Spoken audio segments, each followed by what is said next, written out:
အခုဒီဗီဒီယိုကိုကြည့်နေတဲ့သူတွေထဲမှာငါတက်နိုင်လောက်တော့စူးစမ်းပြီးအလုပ်လုပ်နေတာပဲဒါပေမဲ့ဘာလို့ငွေကြီးတွေကငါ့လက်ထဲမှာမမြဲတာလဲဒါမှမဟုတ်လို့ရှိရင်လည်းဘာလို့ငါရဲ့အိမ်မှာအမြဲတမ်းစိတ်ညစ်စရာတွေကြုံနေရတာလဲငါရဲ့အိမ်မှာဘာဖြစ်လို့လက်လာပါတွေကပိတ်နေရတာလဲဆိုပြီးတော့တွေးနေမိတဲ့သူတွေရှိသလား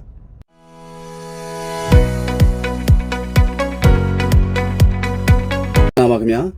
လူတော်တော်များများကစီးပွားတက်ဖို့လက်ပွင့်မှုဆိုလို့ရှိရင်ဒါရေတရာတွေခြေတာတွေဖျားဖူးသွားတာတွေเนาะဒါအဆောင်ရောင်တွေဆောင်းတာမျိုးတွေကိုအဓိကထားပြီးတော့စဉ်းစားတတ်ကြပါတယ်เนาะဒါပေမဲ့လို့ကျွန်တော်တို့နေ့စဉ်ဘဝမှာတတိမထားမိပဲနဲ့လုံမိနေတဲ့ဒီတေးသေးမွားမွားအပြုတ်အမူလေးတွေအလေးထားလေးတွေအလေးကျင့်လေးတွေကလည်းအိမ်တအိမ်ရဲ့စီးပွားရေးနဲ့ကန်စားတာကိုအများကြီးပြောင်းလဲပြစ်နိုင်ပါတယ်เนาะအဲ့ဒီအထက်ကမှဒါကျွန်တော်တို့နေ့တိုင်းမဖြစ်မနေလှုပ်ဆောင်ရတဲ့ဒါအိမ်တန်ရှင်းရေးเนาะအိမ်တန်ရှင်းရေးနဲ့တပြက်စီးလဲခြင်းပေါ့เนาะတန်ရှင်းရေးလုပ်ပြီဆိုလို့ရှိရင်ကျွန်တော်သိကြတယ်တပြက်စီးလဲရပါတယ်เนาะ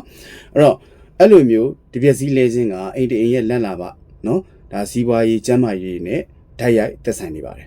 အဲ့တော့ရှေးလူကြီးတွေနဲ့ဒါလောကီပညာရဲ့အယူအဆတွေကတပြက်စီးဆိုတာဟာအမိုက်တွေကိုပဲလဲထုတ်ရတဲ့အရာမဟုတ်ဘဲနဲ့ဒါအိမ်ထဲကမကောင်းတဲ့အညစ်အကြေးเนาะအမွဲအပြားเนาะစသဖြင့်မကောင်းတာတွေအားလုံးကိုဖယ်ရှားပေးနိုင်တဲ့အစွမ်းရှိပါတယ်ဒါပေမဲ့ကျွန်တော်တို့ကဒီတပြက်စီးကိုစနစ်တကျဒါမလဲချင်းတတ်ဘူးเนาะထားတူနီမမှန်ကန်မှုဆိုလို့ရှိရင်เนาะဒါလက်တွေပွင့်မဲ့အစားလက်တွေပိတ်ပြီးတော့ဒါစီးပွားရုပ်ရော့သွားတာမျိုးတိဖြစ်တတ်ပါတယ်ဒါကြောင့်မို့လို့ကျွန်တော်ဒီကနေ့ဗီဒီယိုမှာတော့မိတ်ဆွေရဲ့အိမ်ကိုဒါလက်လာပါတွေတဖွဲဖွဲဝင်လာစေပြီးတော့ကြက်တီမင်္ဂလာပေါင်းနဲ့ပြည့်စုံစေမဲ့เนาะလက်ပွင့်စေတော့တပြက်စီးလှဲတဲ့နီလန်းနေနဲ့เนาะဒါမသိလို့လုံးမိလို့ရှိရင်လက်ပိတ်စီတဲ့အတွက်ကြောင့်မို့လို့ရှောင်ရမယ့်အချက်တွေကိုကျွန်တော်ကအသေးစိတ်နဲ့ပြောပြပေးသွားမှာဖြစ်ပါတယ်။နောက်ဆုံးအနေနဲ့လက်ပွင့်စေဖို့တပြက်စီးကိုဘယ်အချိန်မှာဘယ်လိုပုံစံမျိုးလှည့်ရမလဲဆိုတဲ့နီလန်းကိုကျွန်တော်စပြီးတော့ပြောပြပေးပါမယ်။ပထမဆုံးချက်ကတော့အိမ်ထဲကနေပြီးတော့အိမ်ပြင်ကိုလှည့်ထုတ်တဲ့စီကံပဲဖြစ်ပါတယ်။အဲ့တော့ကျွန်တော်တို့တွေမနက်ပိုင်းနဲ့နေ့လယ်ခင်းပိုင်းတွေမှာအိမ်တန်ရှင်းတွေလုပ်တဲ့အခါအိမ်ရဲ့အနောက်ဖက်ဒါမှမဟုတ်လို့ရှိရင်အိမ်ရဲ့အလဲနော်ဒါမှမဟုတ်လို့ရှိရင်လည်းအိမ်ဦးခန်းကနေစတင်ပြီးတော့မှကျွန်တော်တို့အိမ်ရှိတကားဝစီကိုအမိုက်တွေကိုစုစည်းပြီးတော့အပြင်ကိုလှဲထုတ်ရပါမယ်နော်ဒါဘာလို့လဲဆိုတော့အိမ်တွင်းမှာရှိနေတဲ့မကောင်းတဲ့အငွေသက်တွေမကောင်းတဲ့စွမ်းအင်တွေကိုအိမ်ပြင်ရောက်အောင်မောင်းထုတ်လိုက်တဲ့သဘောဖြစ်လို့မနက်ပိုင်းမှာတော့အပြင်ကိုလှဲထုတ်တာကအကောင်းဆုံးဖြစ်ပါတယ်နော်အဲ့တော့ဆိုလိုတဲ့သဘောကတော့ကျွန်တော်မနက်ပိုင်းနဲ့နေ့လယ်ပိုင်းတွေမှာဒီပြည့်စည်လဲမယ်ဆိုလို့ရှိရင်အိမ်ဦးခန်းကနေပဲစအိမ်လျာပဲစဘယ်ဟာပဲစကျွန်တော်တို့အိမ်ရှိအဝင်တက္ကမကြီးဘက်ကိုလှဲပြီးထုတ်ပေးရမယ်လို့ဆိုလိုခြင်းဖြစ်ပါတယ်ဒါပေမဲ့ညနေပိုင်းနဲ့ညပိုင်းကျတော့ဒါပြောင်းပြန်ဖြစ်သွားပြီနော်မနေ့ပိုင်းနဲ့နေ့လယ်ပိုင်းလဲရတဲ့ကိုပြောင်းပြန်ဖြစ်သွားပါပြီအဲ့တော့နေဝင်ကြီးတရောအချိန်ပေါ့နော်ညနေခင်းအချိန်မှာဒါညဘက်ဒီမှာဒါအိမ်ထဲကအမိုက်တွေကိုအပြင်ကိုလုံးဝလဲမထုတ်ပါနဲ့အကယ်၍ညဘက်မှာအိမ်ကညက်ပတ်နေလို့မိတ်ဆွေကအမိုက်လဲခြင်းနဲ့တပြက်စီးလဲခြင်းနဲ့ဆိုလို့ရှိရင်အပြင်ကိုလဲမထုတ်ပဲနဲ့ဒါအိမ်အတွင်းကနော်လူမမြင်ကွယ်ရာထောင်းတောင်မှာစုပုံထားရပါမယ်ပြီးကကြတော့မှနောက်တစ်နေ့မနေ့မိုးရင်းတဲ့ခါကျတော့မှအဲ့ဒီအမိုက်တွေကိုကျွန်တော်တို့ကအပြင်ကိုဆွန့်ပစ်ရမှာဖြစ်ပါတယ်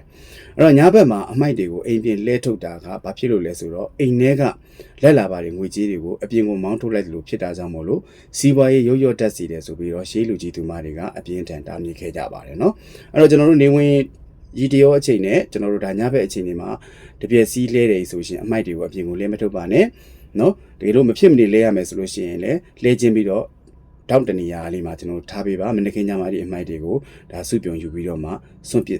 ်စေတဲ့သဘောဖြစ်ပါတယ်။နောက်ဒုတိယအချက်ကကြတော့ကျွန်တော်တို့ဘုရားကျောင်းဆောင်တဲ့အိမ်ဦးခန်းကိုအရင်ဦးစားပေးပြီးတော့လှည့်ခြင်းပဲဖြစ်ပါတယ်။အဲ့တော့မနေ့မိုးလင်းလို့ကျွန်တော်တို့တွေအိမ်တန်ရှင်းရေးစလုပ်ပြီးဆိုတာနဲ့နော်မိမိအိမ်ရဲ့အမြင့်ဆုံးနဲ့အမွန်မြတ်ဆုံးနေရာဖြစ်တဲ့ဘုရားကျောင်းဆောင်ပေါ့နော်ဗုဒ္ဓမြတ်စွာဘုရားရှင်ကိုရောမြတ်ကြီးကိုကျွန်တော်တို့ကိုးကွယ်ပူဇော်ထားရှိရာဘုရားကျောင်းဆောင်ဘုရားခန်းနဲ့အင်းဦးခန်းတွေကိုအရင်ဆုံးတန့်ရှင်းလုပ်ပြီးတော့ဒီပြည့်စည်လဲရပါမယ်နော်အဲ့လိုမျိုးကျွန်တော်တို့မြင့်မြတ်တဲ့နေရာတွေကိုအရင်ဆုံးဦးစားပေးပြီးတော့တန့်ရှင်းရေးလုပ်တာဒီပြည့်စည်လဲတာဟာကျွန်တော်တို့အိမ်တွင်းတွေကိုဒါချက်တွေမင်္ဂလာတွေတိုးပွားစေပြီးတော့နှကောင်းနှမျက်တွေကနော်ချစ်ခင်လာတယ်ပြီးလို့ရှိရင်ဒီလိုမျိုးနှကောင်းနှမျက်တွေကမိမိအိမ်မှာလာပြီးတော့နေခြင်းစိတ်ပေါ့နော်အလိုလိုနေခြင်းစိတ်တွေဖြစ်စေတဲ့အတွက်ကြောင့်မို့လို့အိမ်သူအိမ်သားတွေရဲ့ကံစားတာကိုမြင့်တင်ပေးပါတယ်နော်အိမ်သူအိမ်သားတွေကိုဆောက်ရှောက်ပါတယ်အဲ့တော့ဖျားကံနော်အိမ်ဦးကံနော်စသဖြင့်မိမိအိမ်ရဲ့အမြင့်ဆုံးနဲ့အမွန်မြတ်ဆုံးနေရာတွေကိုဒီပြည့်စည်လဲပြီးမှသာကျန်တဲ့အိမ်ခန်းတွေအိတ်ခန်းတွေမိဖို့ကြောင့်တွေကိုကျွန်တော်တို့အစစ်အစစ်လဲခြင်းပြီးတော့တန်ရှင်းလုပ်ပေးရမှာဖြစ်ပါတယ်နောက်ပြီးတော့ကျွန်တော်တပြက်စီးကိုလှဲတဲ့နီးစနစ်တင်မကဘဲနဲ့ဒါလှဲပြီးလို့တပြက်စီးကိုဘယ်လိုသိမ်းဆဲရမလဲဆိုတာကလည်းလက်ပွင့်ခြင်းလက်ပိတ်ခြင်းနဲ့ဓာတ်ရိုက်သက်ဆိုင်နေပါတယ်အဲ့တော့တပြက်စီးကိုတော့လှဲတဲ့တန်ရှင်းရလုပ်တယ်ဒါပေမဲ့ကျွန်တော်တို့တပြက်စီးကိုထားတူတဲ့နေရာမှာနီးစနစ်တွေလွဲမှားနေလို့ရှိရင်လည်းလက်ပိတ်တတ်ပါတယ် အဲ့တော့ပထမဆုံးသတိထားမှာကတပြက်စီးကိုဘယ်တော့မှစောက်ထိုးမထားပါနဲ့အဲ့တော့လူတော်တော်များများကတပြက်စီးအမွှေးတွေကိုမကောက်စေခြင်းလို့ဆိုပြီးတော့တပြက်စီးအမွှေးမြင့်တွေကိုအပေါ်မှာထောင်ပြီးတော့မှစောက်ထိုးထောင်ထားချက်တတ်ကြတာပေါ့နော်ဒါကအလွန်အင်မတန်မှမှားယွင်းတဲ့အယူဆဖြစ်ပါတယ်အဲ့တော့လောကီပညာရက်တွေအရတပြက်စီးကိုစောက်ထိုးထားခြင်းဟ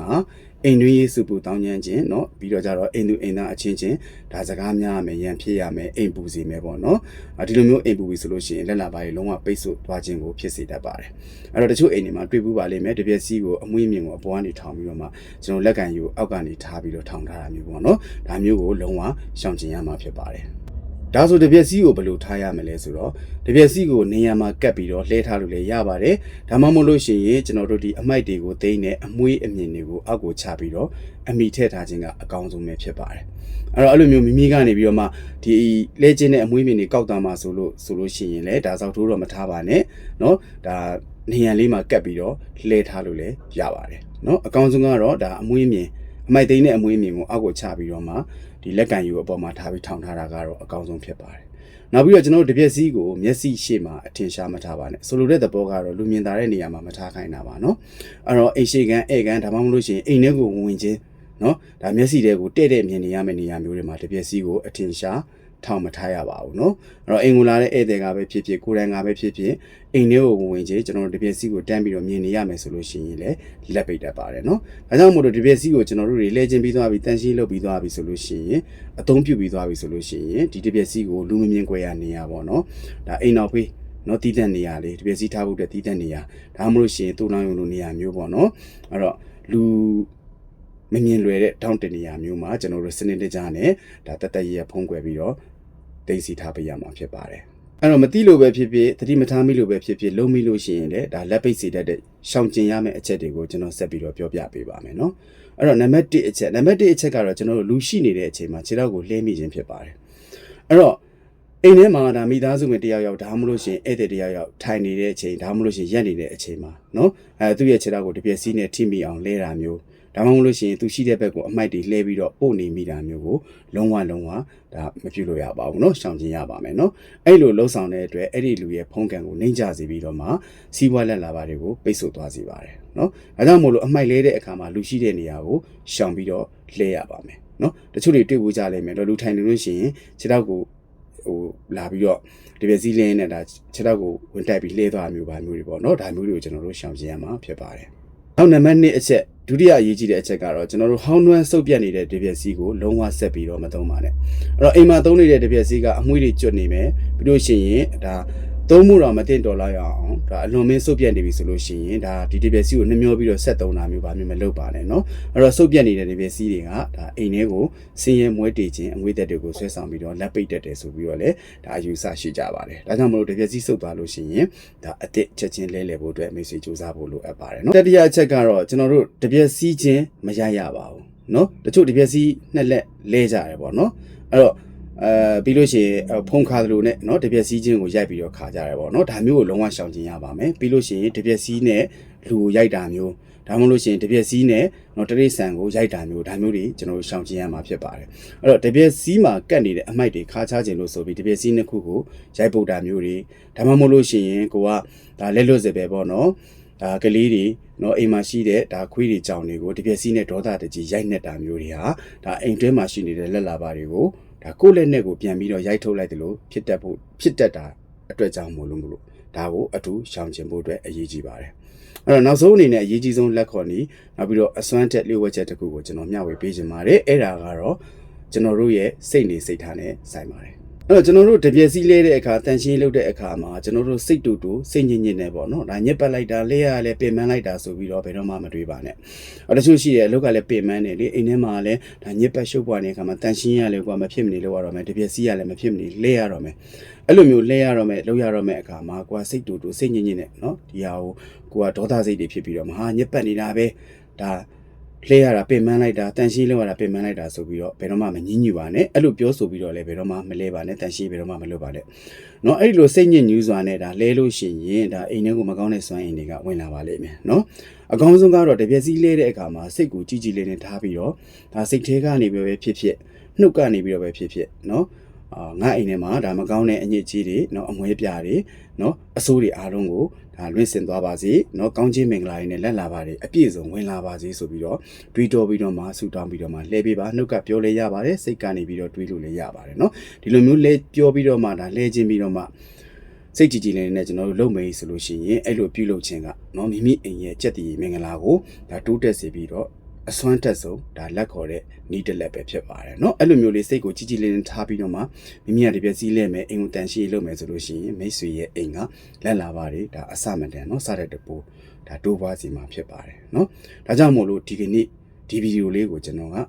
မျှဝေပေးလိုက်ရခြင်းဖြစ်ပါတယ်เนาะအဲ့တော့ဒီနေ့မျှဝေပေးခဲ့တဲ့အချက်အလက်ကလေးတွေကဒါဒီပြစည်းလဲခြင်းတန်ရှည်လုပ်ခြင်းဆိုတဲ့အချက်တွေပေါ့เนาะဒါတွေကလို့တီးငယ်ပင်မဲ့လို့တကယ်လိုက်နာပြီးတော့ကြင့်ကြံကြည့်မယ်တကယ်လိုက်နာလှုပ်ဆောင်ကြည့်မယ်ဆိုလို့ရှိရင်ဒါမိတ်ဆွေရဲ့အိမ်ရဲ့စီးပွားရေးနဲ့လက်လာပါတွေကတကယ်ကိုမှတိတိတသာပြောင်းလဲတိုးတက်လာတာကိုတွေ့ရပါလိမ့်မယ်เนาะအဲ့တော့ကျွန်တော်ဗီဒီယိုကိုတွေ့တဲ့အချိန်ကနေစပြီးတော့ဒါဒီပြစည်းလေးတဲ့အခါမှာကျွန်တော်ဒီနေ့တင်ပြထားသလိုပဲเนาะဒီလိုမျိုးစိတ်ထားမျိုးလေးမွေးကြည့်ပါနီးစနစ်တွေကိုတည်တည်ချာချာလေးလက်တွေ့အသုံးချကြည့်ပါမိတ်ဆွေတို့ဒါကြီးပွားလာပါလိမ့်မယ်ချမ်းသာလာပါလိမ့်မယ်เนาะစီးပွားရေးတွေတည်တည်တသာကောင်းလာပါလိမ့်မယ်เนาะဒါလေးကိုမျှဝေပေးလိုက်ပါတယ်အဲ့တော့ကျွန်တော်ရဲ့မိတ်ဆွေများအားလုံးပဲဘေးဘေးရာဝေးကွာပြီးတော့လက်လာပါများဒီလာတိုးပွားကြပါစေလို့ဆုတောင်းပေးလိုက်ပါတယ်